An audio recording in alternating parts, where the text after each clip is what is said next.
aqui presentes, citados e nominados, e da confreira Zélia Petrola, todas as jovens confreiras dessa nossa rádio. Boa tarde a todos. O tema, importância da simulação realística no ensino médico, ele me remonta antes do século passado.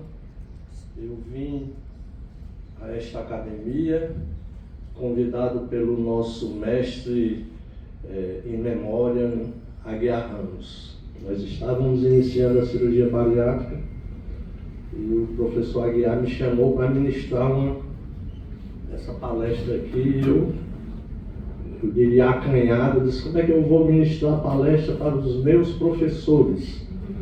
E ele disse que naquele momento, aquele tema, quem dominava era eu, e com certeza iria correr tudo bem. E eu vim, eu faço até comparativo da tecnologia de hoje com aquele projetor de slide em carretel, tremendo, com medo de que caísse os slides e a minha aula ficasse toda bagunçada.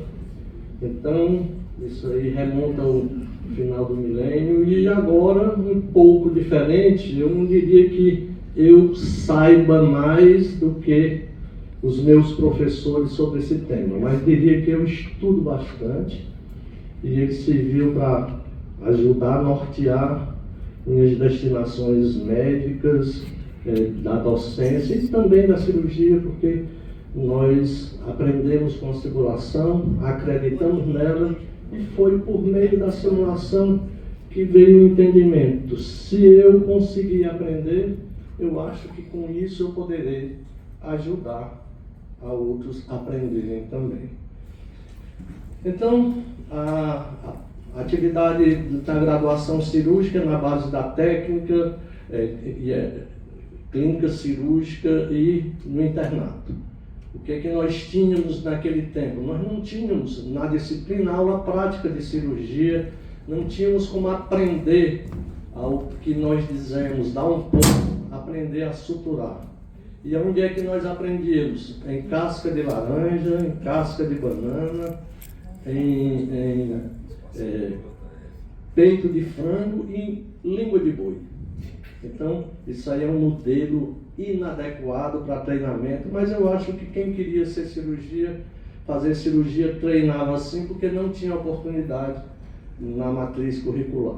E laboratório de habilidades clínicas cirúrgicas, nem se conversava a respeito até então. E tinha outro tipo de atividade que nós chamávamos de atividade curricular suplementar. Nós íamos para a Santa Casa, íamos para o IJF, lá tínhamos a oportunidade de encontrar cirurgiões com perfil de docência, com perfil de preceptoria, que se dispunham a nos ajudar. E essa era a forma suplementar para quem queria fazer cirurgia, e até outras áreas também. E treinamento em animais hoje está cada vez mais difícil, cada vez mais proibitivo com as ONGs protetoras dos animais, porque todos esses animais precisam ser abatidos depois, tem que ter destino, não se pode fazer cursos em qualquer local, e isso demanda uma força-tarefa muito grande para adquirir esses animais e também se desfazer desses animais. Um animal desse só tem a circunstância de ajudar em uma, no máximo 2 operações. E aí vem a Declaração de Helsinki, que propõe a troca de animais por simuladores. Isso aí é uma inovação disruptiva. Ele propõe que o treinamento de animais, se não for instinto, mas no mínimo reduzido, com seleção de animais de tamanho e grupos, tipo homogeneidade, algo do tipo, o ideal era que fossem todos os animais irmãos com a mesma idade, nascidos no mesmo horário, pesando a mesma coisa, claro que não, mas com isso, quanto menor o número de animais e quanto mais assemelhados, melhores os resultados, para você não ter uma demanda tão grande de dar destino a esses animais depois. E o refinamento, que é a proposta ética, de reduzir a resposta inflamatória ao trauma, à dor e ao sofrimento, tratando os animais como devemos tratar os seres humanos em uma operação. E aí, a grande proposta é materiais inanimados e simuladores. E nós acreditamos nessa última proposta da substituição. Quem gosta de história sabe bem quem foi Alex Carrel, considerado o cirurgião bordador. Ele foi quem desenvolveu o primeiro laboratório de habilidades cirúrgicas, foi o presidente francês Sadi Carnot, em 1894, foi vítima de uma lesão de veia porta, onde precisava fazer rafia vascular e não tinha fios adequados. Então, quanto mais se costurava, mais se rasgava a parede da veia. E terminou em óbito. Então, ele procurou como aprendiz a mãe e a madame, eu acho que se pronuncia assim, Leroudier, a maior bordadeira da França, de Lyon, a treinar em papel, tecido e agulhas finas. E aí ele desenvolveu a técnica de sutura vascular, fez o primeiro transplante do mundo em cães, desenvolveu o laboratório experimental e foi prêmio Nobel. Quem tiver interesse de saber mais sobre ele, a história da medicina, com Anne Honey. E aí, qual é o grande propósito para os cirurgiões? Aprender a dar ponto, aprender a costurar, a saber dar um nó. E não tem nada mais interessante do que ver esse quadro do nó de marinheiro, são centenas de nó. Mas a nós só interessava e só precisa interessar dois tipos: o nó ajustado e o nó, que é o nó do sapato, assemelhado ao nó do sapato, que é o fio que cruza de um lado para o outro, e o nó da gravata, que pode ser desfeito. Então esse é considerado o nó clássico. E a nossa escolha foi pelo nó ajustado, porque ele tem evidências científicas que ele é melhor. Desliza fácil, aperta firme, tem eficácia, segurança, desenvolve ambidestria, que é necessário para o cirurgião, tem uma construtividade espacial e metodiza. Então, todos esses conceitos estão dentro daquele nó que, com a observação clínica, você vê que é importante. E aí nós aprendemos e ensinamos os alunos a dar o nó com uma corda grande, do mesmo jeito que essa corda espessa dá a ele a percepção espacial, mas é aquela mesma formatação, é com um fio da oftalmologia número 10. E aí, de forma simples, treinam com um cordão na parede. Depois passa para um fio de sutura e depois vai para a progressão, ao adquirir os conceitos.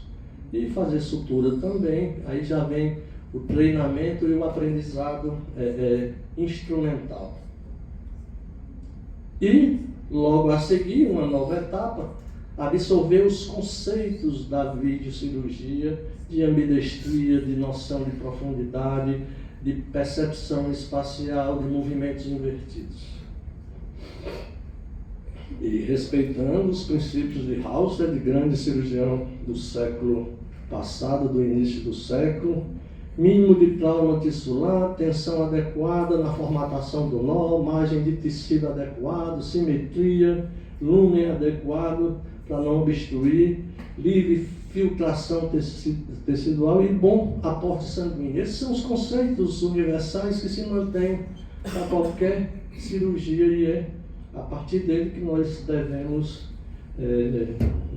propor a fazer um procedimento cirúrgico. E aí, numa visita no Congresso americano, nós vimos esse simulador com um laptop, feito em caixa de acrílico, com ótica específica que na época a gente viu equivaleria mais ou menos a uns 3 a 4 mil dólares, que corresponde a 20, 25 mil reais. E nós desenvolvemos um modelo que eu chamei de nordestinado. Pegamos 2 bacias, a filmadora, os porta-agulhas, os instrumentais cirúrgicos corretos, e treinamos e começamos a avançar no treinamento da cirurgia a partir dele. Então, já o modelo simulado, e aí desenvolvemos o laboratório de habilidade cirúrgica no Hospital César Carlos, em parceria com a UES, porque nós precisávamos ter um ambiente de trabalho de ensino para os nossos alunos, os nossos acadêmicos. E de tanto ver modelos de simuladores mundo afora, nos congressos e nas jornadas médicas, nós desenvolvemos o nosso. A partir desse primeiro, com 2 bandejas, uma filmadora e uma TV-zona de tubo, e o nosso, um dos professores, quando viu aquele modelo, ele chamou de imitação criativa. Eu não sei se ele estava me elogiando por ser criativa ou estava me diminuindo, chamando de imitação. Mas o fato é que desta imitação criativa veio a inovação incremental, e aí desenvolvemos o nosso simulador, que ele mesmo batizou de inovação tecnológica. Então, o domínio do ponto é importantíssimo, principalmente na videocirurgia. A videocirurgia avançou quando nós, cirurgiões, passamos a dominar o ponto, o nó cirúrgico. As primeiras cirurgias dos cirurgiões eram cirurgia de vesícula, que a gente colocava um clipe, depois veio o grande desafio na hérnia de hiato, que tinha que dar 2, 3 pontos no pilar e 3, 4 pontos acima. Era uma dificuldade que nós passávamos para aprender. Então foi esse domínio que permitiu e ampliou a possibilidade do desenvolvimento de indicações por essa via de acesso de procedimentos de grande e de maior complexidade. Vamos ver um filmezinho agora. Então, o domínio da agulha, a pegada na agulha, esse é um dos tipos de treinamento em que você faz a passada da agulha, a pegada, a ambidestria, a harmonia entre entre uma mão e outra.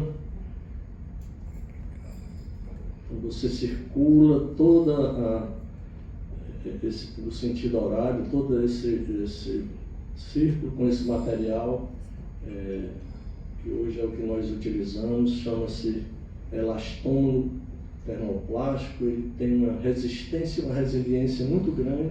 Você vê que a agulha entra, sai e não fica o orifício.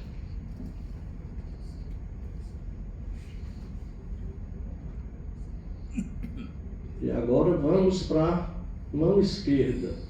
Então, na cirurgia aberta, você está operando, não está sendo bom com a mão direita, a gente arrodeia o paciente e vai para o outro lado para continuar operando com a mesma mão. Na vídeo, não. Você, se não está bem com a mão direita, vai com a mão esquerda.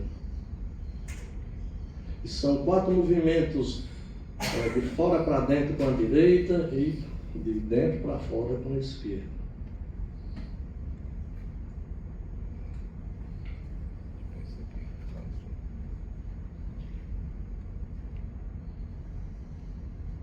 Então precisa treinar bastante, repetir bastante, e aí depois que você absorve esses conceitos, parece que a gente está operando do lado de fora.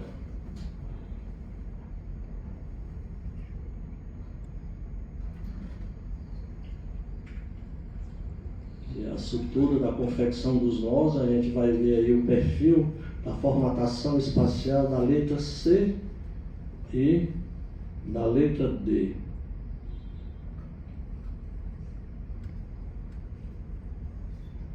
Você vê que forma uma letra C do lado.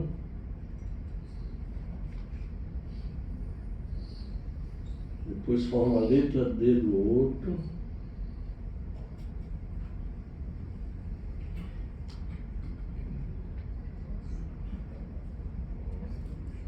Letra C, letra D, e assim confecciona o ponto. O ponto é a somatória da passada da agulha pelo tecido e suas amarrias. E aqui os critérios de Halsted. A sutura contínua.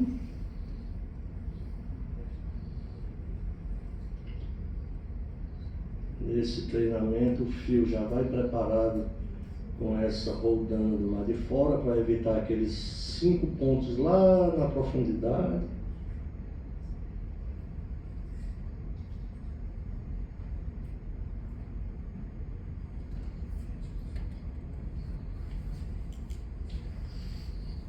Então treina-se na simulação e faz a translação para a sala de operação.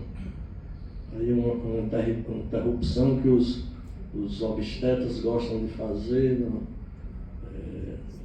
nas suas cesáreas.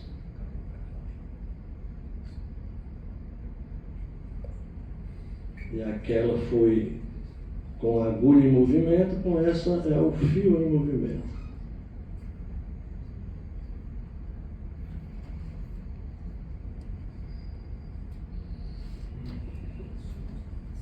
E aí também mantém-se a letra C e a letra D da mesma forma.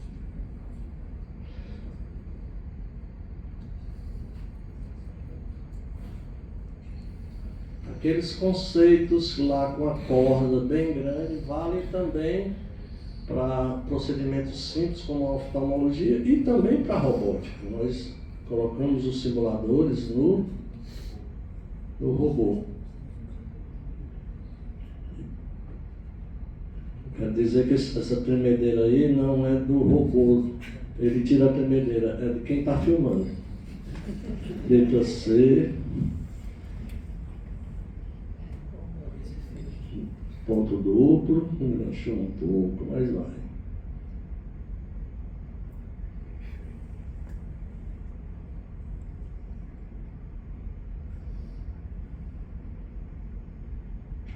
A proposta não é ensinar aos nossos confrades e confreiras a operar, mas mostrar que esse é um dos caminhos de aprendizado e de treinamento.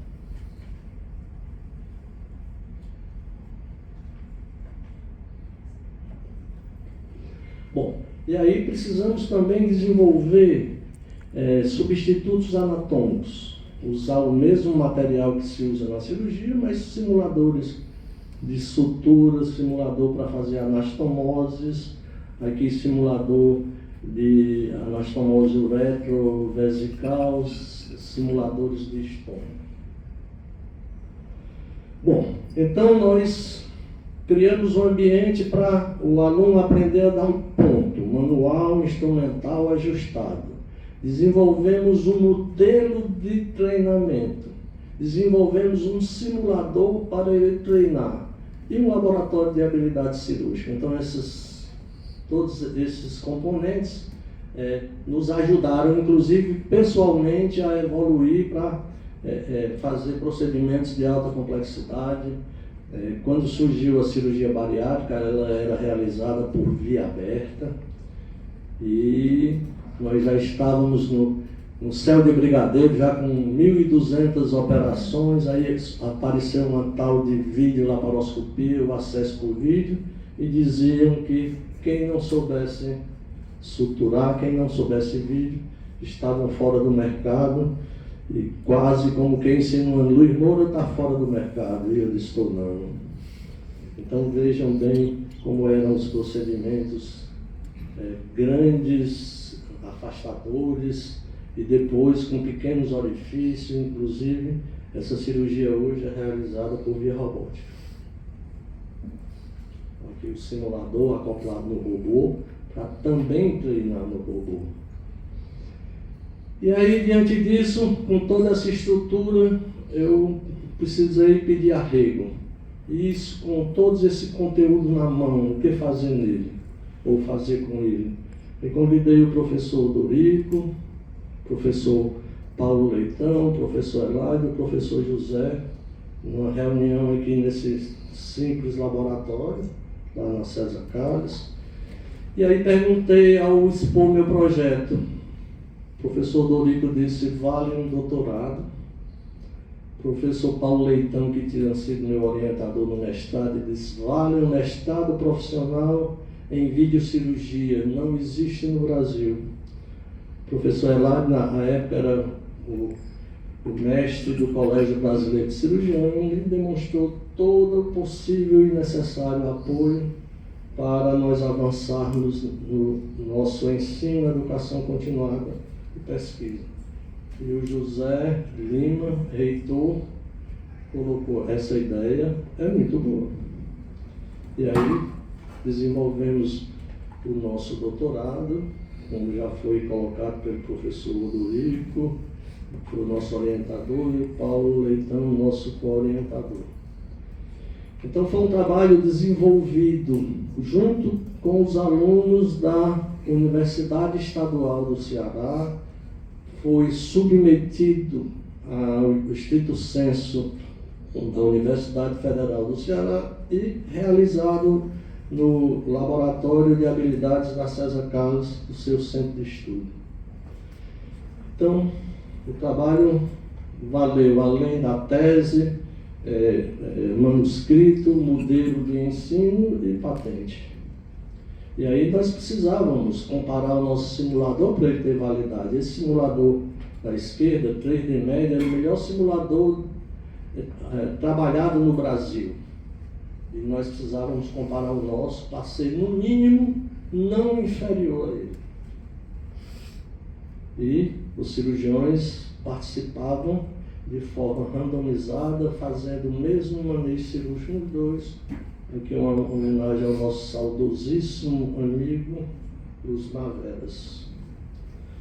Então, nosso simulador tem um perfil de torso humano com fibra de vidro, tem um teto laparoscópico que você suspende para colocar o material, os instrumentos disso, tem 5 portais que mantém a distribuição de triangulação semelhante a alguma cavidade abdominal, desenvolve ergonomia, é trabalhado em dupla, tem resistência, resiliência, pode ser acoplado a uma TV de LED de 55, 7 de 2 de 3D, a braços robóticos, e o nosso projeto em andamento é fazer o ensino e o treinamento à distância.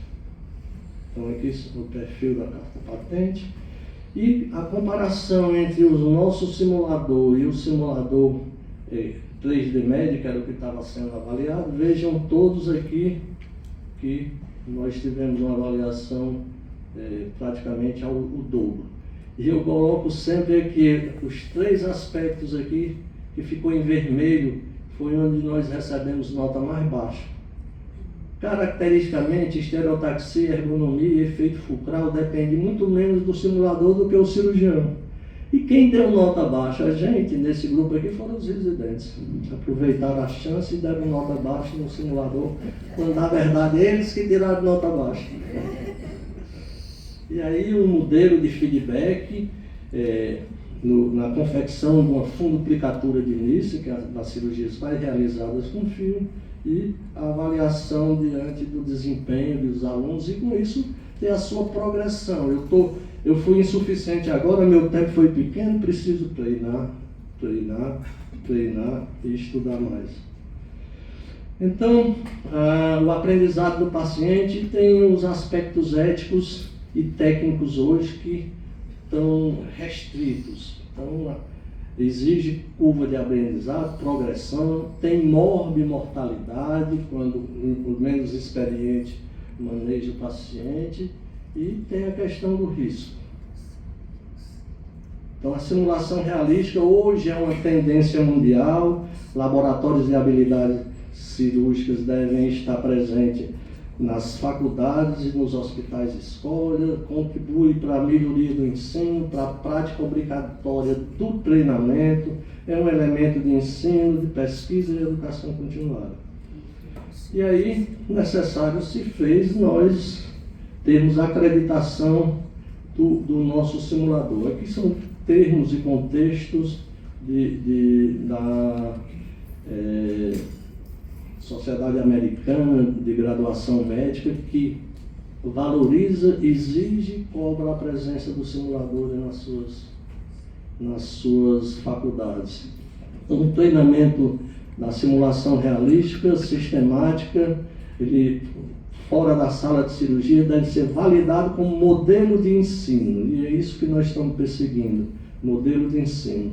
A simulação realística empresta o melhor método de encurtar a curva de aprendizado na cirurgia minimamente invasiva, e ele define, quando você adquire a habilidade necessária, eficácia e segurança. Então, o nosso modelo foi validado com esse perfil. Bom, e aqui também falando dos aspectos de um laboratório de habilidade, que é o ambiente de trabalho. Ele tem relevância, importância, vem evoluindo, principalmente agora que estamos no século da tecnologia e da informação, deve estar presente na faculdade de medicina, ajuda a testar novas técnicas ao invés de ser em animais e no humano, e contribui para a evolução da cirurgia na educação continuada. É um ambiente de treinamento, de aula prática, é um ambiente que tem uma filmoteca, uma biblioteca, uma sala de estudo, então ele é multifuncional. E aqui é um modelo de tipo ideal, o cirurgião faz os movimentos aqui, o preceptor sai na tela e os alunos acompanham os seus movimentos. E aí, desenvolvido questionário para ver se esse ensino ele é importante, ele é necessário, ele contribui. Então nós fizemos uma escala de Likert, saber se contribui para o desenvolvimento da habilidade, se é um ambiente de trabalho adequado, se minimiza a curva de aprendizado. Cada um item desse é um item de um trabalho diferente, falando de simulação. Se contribui na progressão de habilidades, se é importante a presença do professor e do monitor de ensino, se absorve os conceitos psicomotores, se é um ensino prático depois do conhecimento teórico, se desenvolve a aptidão cirúrgica, se minimiza a ansiedade do erro e da iatrogenia e por aí vai. Então, 20 questionários e todos eles foram favoráveis à resposta da necessidade do laboratório. Então, o laboratório ele precisa ser regulamentado, ter estatuto, ter regimento interno, ter um corpo docente de coordenador, monitores de ensino, colaboradores, e no estatuto não ter o problema que nós estamos passando aqui na academia. Ele pode receber doações, então já bota no estatuto essa possibilidade. E aí também, nesse treinamento, nós mesmos passamos a treinar de forma metodizada as teorias educacionais. A teoria de Michel Posner, os estágios cognitivo, associativo, autônomo, os de teoria de Erickson, que é a prática repetitiva. A repetição é que faz você avançar, a interação entre o professor e o aluno, a comunidade prática, onde os mais novos aprendem com os mais experientes, e o feedback. Você treina, aprende e tem que ver se realmente absorveu os conceitos. Então, citar só o último, o currículo da simulação é baseado na busca de proficiência, a retenção dos conceitos psicomotores são duráveis e a translação. Esse é o grande significado da simulação. Você treina, aprende fora e faz a translação, que é a transferência para a sala de operação e para traduzir a manutenção das suas habilidades. A ausência do uso regular nessa prática clínica, a habilidade complexa pode cair. Portanto, o treinamento deve ser continuado, progressivo, para uma melhora substancial da performance para minimizar a perda de habilidades. Então, as estações progressivas, você tem estação manual, você tem estação instrumental e você tem estações minimamente invasivas, desde o treinamento do simulador mais simples, simulador mais complexo e até o treinamento na robótica. Isso aqui são detalhes que definem a importância, as evidências da nossa pesquisa em relação à evidência científica de validação. Eu não vou nem entrar muito nesses detalhes. E a conclusão é que nós tivemos 4 componentes: um modelo de ensino, uma escala de progressão de habilidades, um simulador e um laboratório. E um dos nossos orientadores disse: aí vale 4 teses, cada uma vale uma tese. Mas eu tinha que juntar as 4 para poder sair a minha. E quais são os produtos da nossa tese? Nós temos um laboratório de habilidade cirúrgica, temos um modelo de treinamento, desenvolvemos simuladores de cavidade abdominal. Hoje esse nosso simulador está distribuído no Brasil, tem mais de 500 simuladores em vários serviços. Desenvolvemos manuscritos publicados, contribuiu para o mestrado e o doutorado profissional de tecnologia minimamente invasiva e simulação na área de saúde, cursos lato sensus, principalmente pré-congressos, braços de pesquisa de mestrado e doutorado, laboratório de habilidade cirúrgica com capilarização e implantação espalhado no Brasil. E uma das nossas propostas é o Advanced Video Laparoscope Suture, assemelhado ao ATLS, o ABLS. Nós também desenvolvemos isso ao longo do Brasil.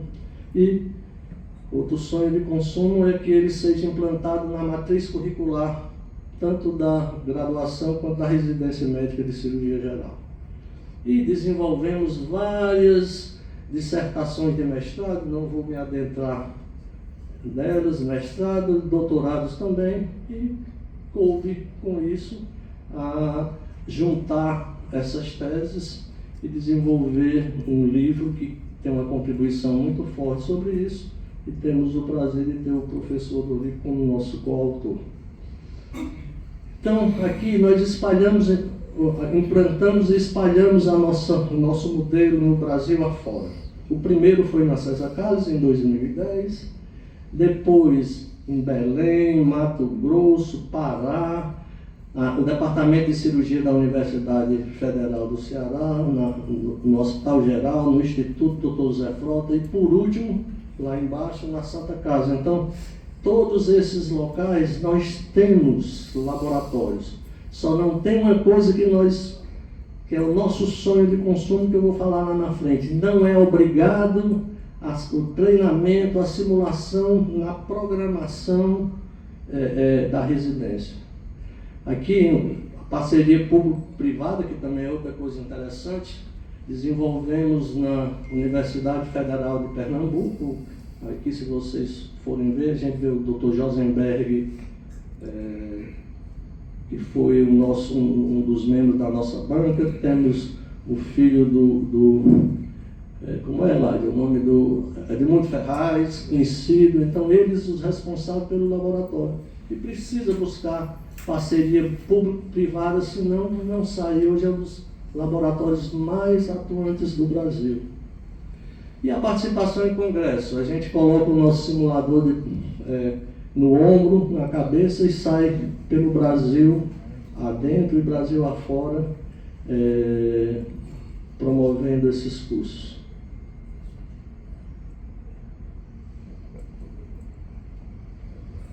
Olha a corda zona ali.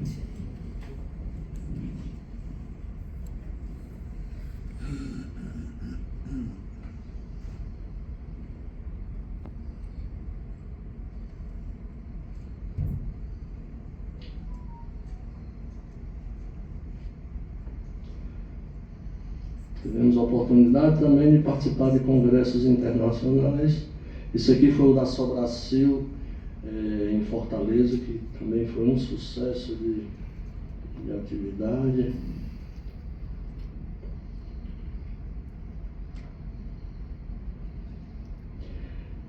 E a importância desses cursos pré-congresso não é o treinamento específico de alguns poucos alunos, é porque chegam os professores que não vão ao nosso curso para aprender as técnicas operatórias, mas para absorver os nossos modelos.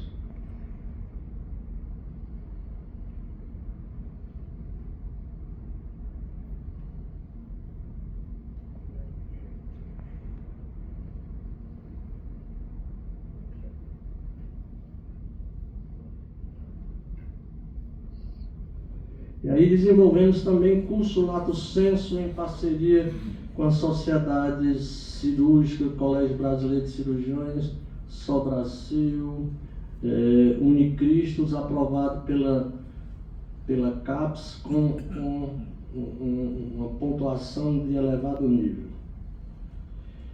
Bom, e um dos grandes avanços que nós tivemos foi a reitoria da Unicristo acreditar no nosso modelo, e ele foi desenvolvido no mestrado profissional de tecnologia minimamente invasiva. Tem várias linhas de pesquisa dentro do nosso trabalho e vários simuladores desenvolvidos.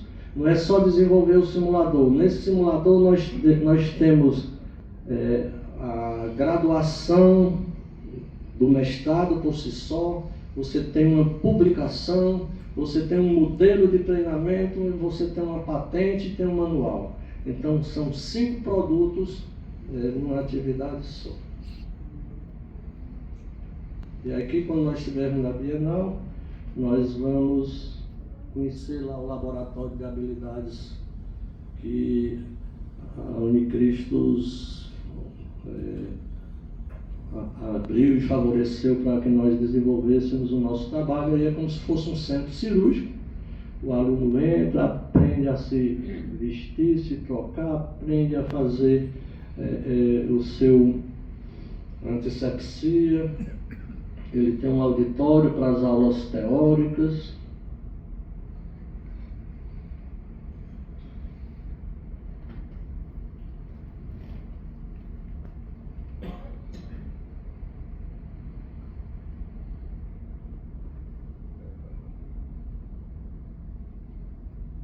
E aí já saíram muitas pesquisas, dissertações de mestrado, tese de doutorados e cursos. E ainda vai sair mais, principalmente agora que vai adentrar o doutorado.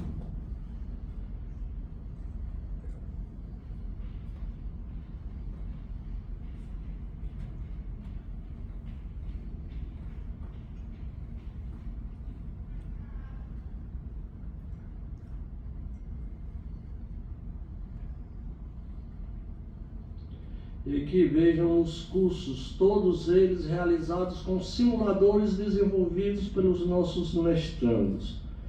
Nós temos aqui o meu simulador, que tem várias participações. Nós temos o simulador torácico, nós temos o simulador ginecológico.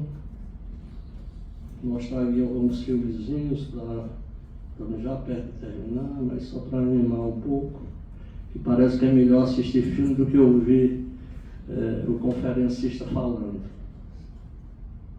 Aí é um simulador de endoscopia, tem uma grande vantagem, ele assume a posição do paciente, você tem a visão externa do que está sendo feito lá dentro, o tamanho dele é semelhante ao tamanho de uma pessoa normal. Esse simulador está bastante utilizado do colega Aderson Moura, de Teresina. Nos países árabes, que é proibido usar animais, vários cursos foram realizados lá com esse simulador. Esse jovem aqui chama-se Regis Luiz Sabiá de Moura. Eu queria abrir um parêntese para falar sobre ele. Quando eu fui desenvolver minha tese, ele é acadêmico de engenharia elétrica e mecatrônica, eu pedi para ele desenvolver essa parte do simulador. E foi ele que desenvolveu. Quando eu terminei o doutorado, eu estava com vontade de pegar o meu certificado, botar no quadro e pendurar lá no consultório. E ele disse: não, papai, nós vamos em frente. Isso aqui dá resultado, isso aqui é necessário, isso aqui é uma tendência mundial.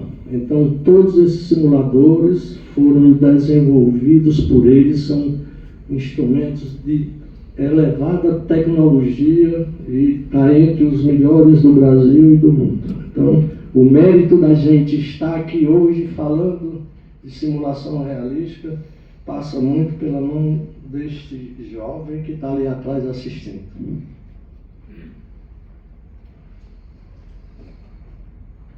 Esse aqui já passou, vamos para o próximo.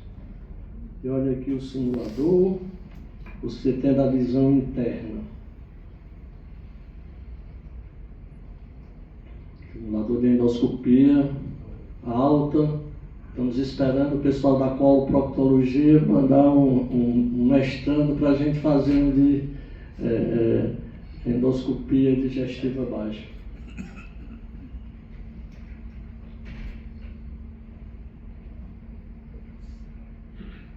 E já vem o que nós chamamos de braço. Ainda tem um trabalho sendo desenvolvido com a via biliar. A partir desse, você acessa a via biliar e vai manejar a via biliar, tirar cálculo da via biliar, fazer esfincterotomias. Então, o aluno, o residente de endoscopia, o primeiro contato dele com o paciente é colocar logo esse monstrengo aí, goela abaixo, ele vai treinar antes. Aqui um simulador pélvico, foi desenvolvido pelo Sidney Peace. Então ele faz a esterectomia e depois que faz a esterectomia faz a sutura da cúpula vaginal. Aqui é um simulador da urologia, faz de conta que aqui é a uretra e aqui é a bexiga. Foi feita a prostatectomia e a seguir o procedimento da uretrocistostomia. Então, também um modelo que está sendo muito usado pelos urologistas. E esse aqui é um simulador também que é muito interessante, desenvolvido pelo oftalmologista Jorge Eldo, que está aqui presente. Ele levou para mim esse modelo de olho aqui e disse: Luiz, chama os residentes ou jovem oftalmologista para desenvolver essa dissertação de mestrado. E eu coloquei para ele: não, quem vai desenvolver é você. Ele disse: não tem mais idade para isso. Eu disse: tem. E conversa vai, conversa vem. E eu coloquei que ele é um oftalmologista de elevado nível técnico, precisava deixar um legado. E parece que a palavra legado pegou o homem. Ele foi na onda e já terminou. E aqui é o simulador dele. Você trabalha no olho aqui, tem a visão transferida para a tela. E nós vamos ver mais ou menos como é que ele funciona.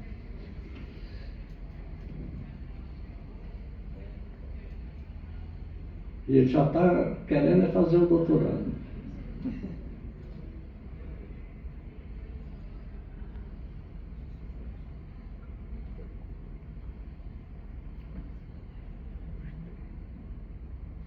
Original no mundo.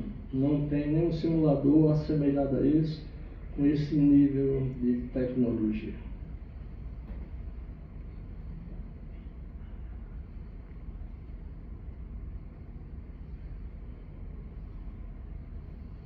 Esse aqui foi no último congresso da Sobracil, aqui em Fortaleza. Mas todos aqueles simuladores foram utilizados para treinamento.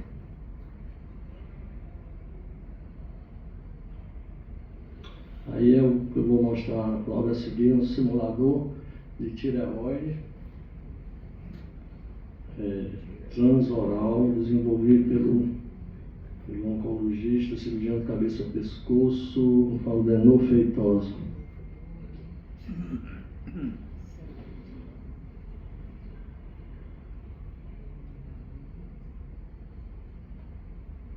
Esse cidadão aí foi quem me ensinou o nó ajustado, e eu aprendi, desenvolvi o mestrado e o doutorado, desenvolvi meu curso e convidei-o para ele participar como preceptor, e disse que não acreditava que ele me ensinou aquilo e parou no tempo. Aí foi fazer o mestrado dele e está fazendo doutorado agora. Luiz Felipe Osório, do Rio de Janeiro.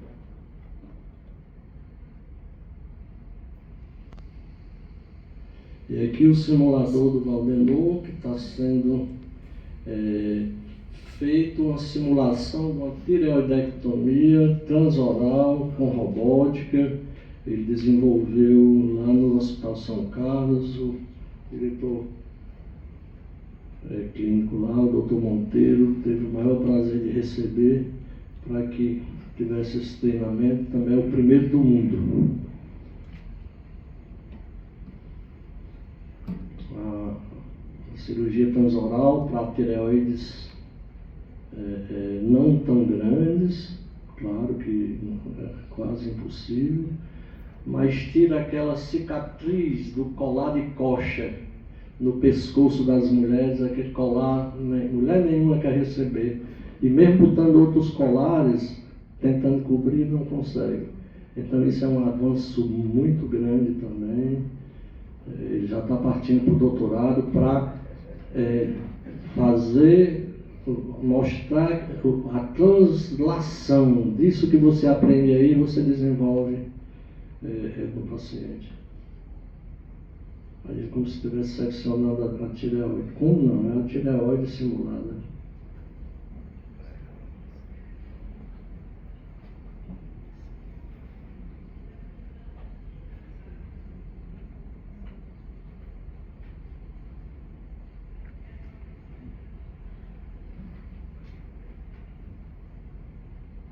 Então isso aí é fantástico.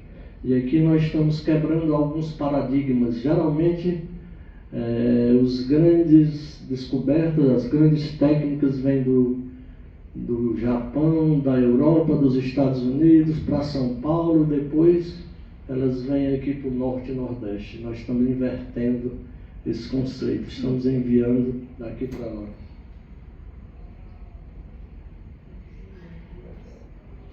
E aí outra etapa importante é treinando o treinador. Levar o nosso modelo para que outros serviços, outros centros usem o nosso modelo, ou aperfeiçoem o nosso modelo, já que alguns às vezes nem têm esse modelo, nem têm essa inspiração. E aí o nosso grande sonho de consumo, desafio, é fazer a implantação do modelo de ensino por meio da simulação realística na matriz curricular da residência.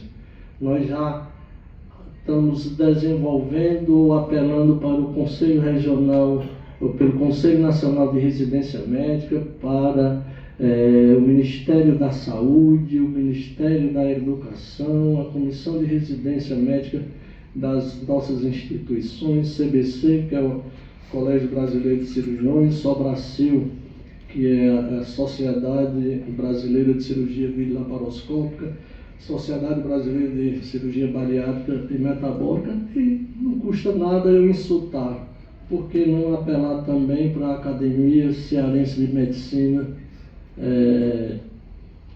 adentrar nesse desafio. O que a gente vê é que todo mundo acha bom, mas nem todo mundo acompanha. É bonito, está legal, mas é muito trabalhoso, mas nós acreditamos nisso. E para encerrar, o convite que já foi feito no início da nossa Bienal, está a programação praticamente toda pronta, só aguardar as inscrições de todos nós e a data do acontecimento. Muito obrigado.